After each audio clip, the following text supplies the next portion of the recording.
नमस्कार, महाराष्ट्र माझा न्यूज मध्ये आपलं स्वागत आहे। नाशिक महानगरपालिकेच्या निवडणुकीचे इच्छुक उमेदवार आज संपूर्ण नाशिक शहरात आपण इच्छुक उमेदवारांच्या भेटी घेत आहोत।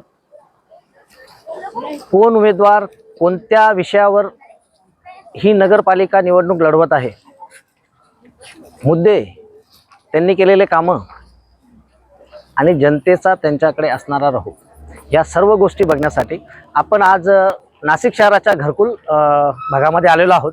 ज्या ठिकाणी नाशिक शहरातील 22 झोपडपट्ट्या एकत्र करून नाशिक महानगरपालिकेने एक घरकुल हे निर्माण केलं होतं। आपण सामाजिक कार्यकर्ते प्रशांतजी खरात यांच्याशी चर्चा करणार आहोत। महानगरपालिकेचा निवडणुकीचा त्यांच्या मागे बराच दांडगा अनुभव पण आहे आणि सर्वसामान्य नागरिकांसाठी लढताना आपण कित्येकदा त्यांना बघितलेलं आहे। तर आपण त्यांच्याशी चर्चा करणार आहोत। सर्वप्रथम महाराष्ट्र माझा न्यूज मध्ये आपलं स्वागत आहे।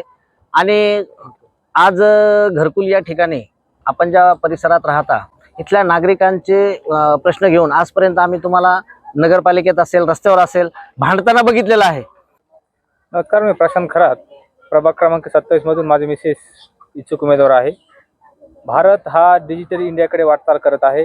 स्मार्ट सिटी सारख्या योजना आपल्या नाशिक शहरामध्ये येत आहेत आणि येणाऱ्या कुंभमेळ्यामध्ये लवकरच 2027 मध्ये कुंभमेळा येणार आहे। परंतु प्रभाग क्रमांक 27चा जसा विकास व्हायला पाहिजे होता तो अद्यापही झालेला नाही। आणि तुम्ही बघत असाल की एमआयडीसीच्या रस्त्याचा पार खेळ खंडोबा करून टाकलेला आहे। मूलभूत सुविधासाठी अजूनही आमचे नागरिक त्रस्त आहेत।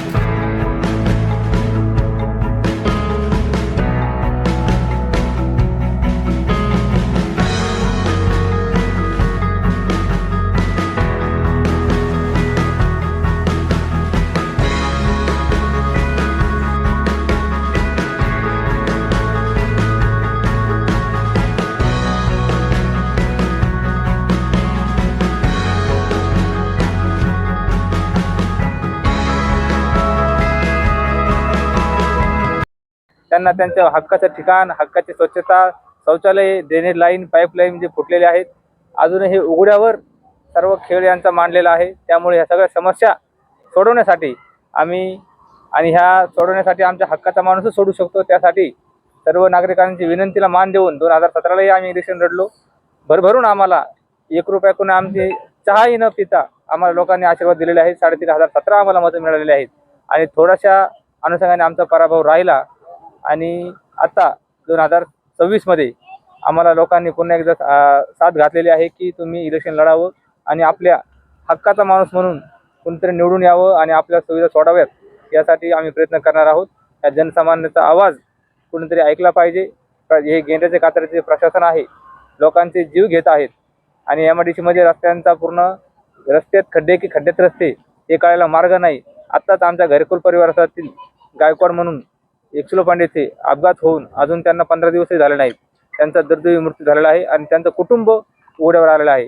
त्यामुळे या रस्ते सुधारण्यासाठी, प्रभाग क्रमांकाच्या 27च्या विकासासाठी आणि ह्या नागरिकांच्या मूलभूत सुविधा मिळवण्यासाठी आम्ही येणाऱ्या महानगरपालिका इलेक्शनमध्ये उभे राहणार आहोत आणि निवडूनच येणार आहोत। तर हे होते प्रशांत खरात यांनी आपली भूमिका मांडलेली आहे। सर्वसामान्यांच्या न्याय हक्कासाठी महानगरपालिकेत एक हक्काचा उमेदवार पाठवण्याची या परिसरातील नागरिकांची जी इच्छा होती ती पूर्ण होते का हे देखील आता बघणे महत्त्वाचे ठरणार आहे। महाराष्ट्र माझा न्यूज साठी मुख्य संपादक जनार्दन गायकवाड, नाशिक।